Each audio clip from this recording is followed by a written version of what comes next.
Bonjour, je suis le docteur Rod, endocrinologue diabétologue à l'hôpital de Périgueux. Je vais vous parler du diabète gestationnel, vous expliquer qu'est-ce qu'est le diabète gestationnel, quelles sont les conséquences et quelle prise en charge cela nécessite.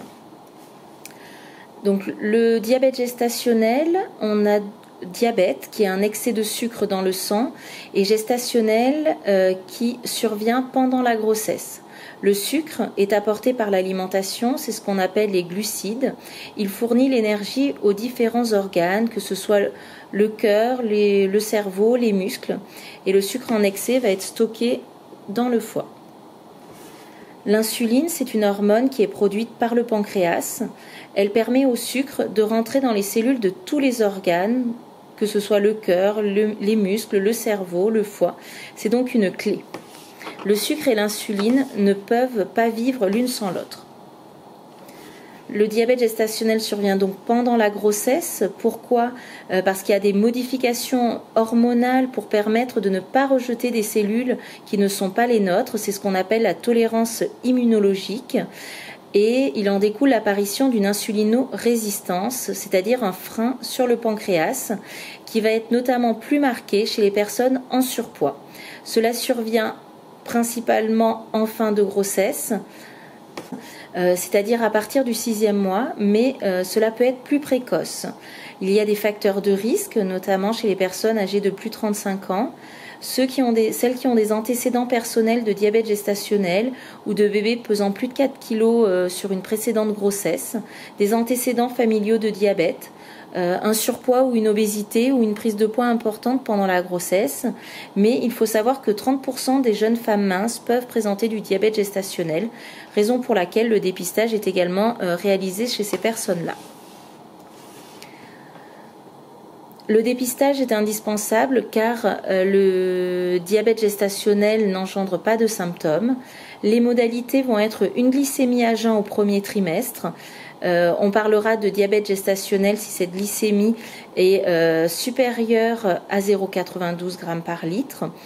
Si par contre cette glycémie à jeun est normale, il faudra réaliser entre 24 et 28 semaines d'aménorrhée, une hyperglycémie provoquée orale, c'est-à-dire prendre 75 g de glucose avec un dosage de la glycémie à jeun, puis 1 heure et 2 heures après l'ingestion du sucre.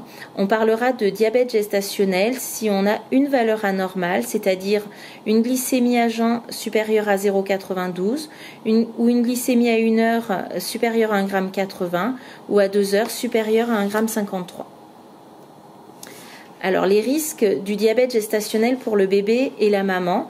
Pour l'enfant, il faut savoir que le diabète gestationnel stimule le pancréas et entraîne une fabrication en excès de l'insuline par le bébé pendant la grossesse. Cela a pour conséquence une prise de poids importante pour le bébé et un risque de poids de naissance trop élevé à plus de 4 kg, c'est ce qu'on appelle la macrosomie, risque de dystocie des épaules, c'est-à-dire une luxation, risque également d'hypoglycémie pour le bébé et une augmentation du risque de diabète plus tard. Pour la maman, les risques vont être une prise de poids importante, une hypertension artérielle, un accouchement prématuré, des complications à l'accouchement et la césarienne. Le traitement, cela repose en premier sur les règles hygiéno-diététiques avec une alimentation équilibrée, structurée, éviter la prise de collation entre les repas. Cela sera ensuite abordé avec la diététicienne et nous vous encourageons à avoir une activité physique bien sûr adaptée au terme de la grossesse. Cela peut être par exemple de la marche après le repas ou de l'aquagym. Si les règles hygiéno-diététiques ne sont pas suffisantes, il faudra envisager un traitement par insuline qui est le seul traitement autorisé pendant la grossesse car il peut y avoir des risques éventuels de malformation avec les traitements oraux. Le traitement par insuline est envisagé donc en cas d'échec des règles hygiéno-diététiques. Il faut savoir qu'il y a deux types d'insuline, soit une insuline lente si ce sont les glycémies au réveil qui sont augmentées, soit de l'insuline rapide si ce sont les glycémies qui sont hautes après les repas. Bien sûr, si vous avez besoin d'insuline, cela sera revu par la suite. Concernant les modalités de surveillance, il va falloir réaliser une autosurveillance glycémique. Nous vous remettrons un lecteur de glycémie.